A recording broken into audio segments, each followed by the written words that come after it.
கர்த்தர் சொல்லுகிறார், But the Lord says, இந்த தீங்கு நாளில் கர்த்தர் தம்முடைய பிள்ளைகளை சூழ்ச்சிகள் நடுவில் பாளையம் சூழ்ந்து நிற்கிற வேளையில கூடார மறைவிலே வைத்து தேவன் உயர்த்துகிறார். in the time of trouble, when the children of God are amidst conspiracy, amidst this people of war, force of war, the Lord says He will hide me in His pavilion and lift us up. இந்த மாதம் கர்த்தர் சொல்லுகிறது, தீங்கு நாள்ல சிக்கி கொண்டீங்களா? The Lord says this month, are you caught in the time of trouble? தீங்கு நாள் என்ன நாள்?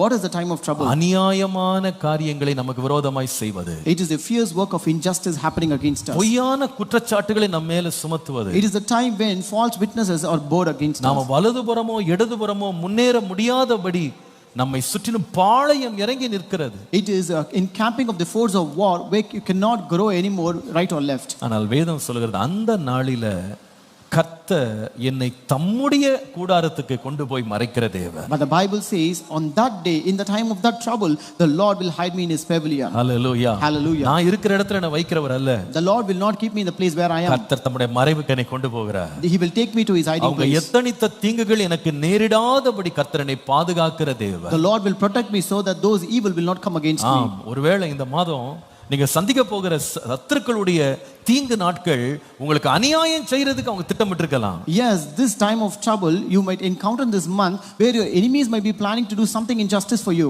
இரண்டாவது, அவர்கள் பொய்யான சாட்சிகளை எழுப்பி உங்களுக்கு தீங்கு நாளை உண்டு பண்ண திட்டம் பண்ணி இருக்கலாம். Or they might be trying to bear false witness against you to create a time of trouble in your life. மூன்றாவது, யுத்தத்தை எழும்ப பண்ணி உங்களை சுற்றிலும் பாளையம் இறங்கி இருக்கலாம். Number 3, they would have got a force of war against you and encamped an army against you. ஆனால் இதன் நடுவில் நம்முடைய தேவனுடைய வல்லமை இன்றைக்கு நீங்க உணருங்க. But amidst this you experience the power of God today. என்ன வல்லமை? What is that power? கர்த்தர் என்னை மறைக்கிறார். The Lord hides me. கர்த்தர் என்னை மறைக்கிறார். The Lord hides me. கர்த்தர் என்னை மறைக்கிறார். The Lord hides me. அந்த தீங்கு எனக்கு நெருங்காதபடி கர்த்தர் என்னை பாதுகாக்கிறார். The Lord will protect so that Hallelujah.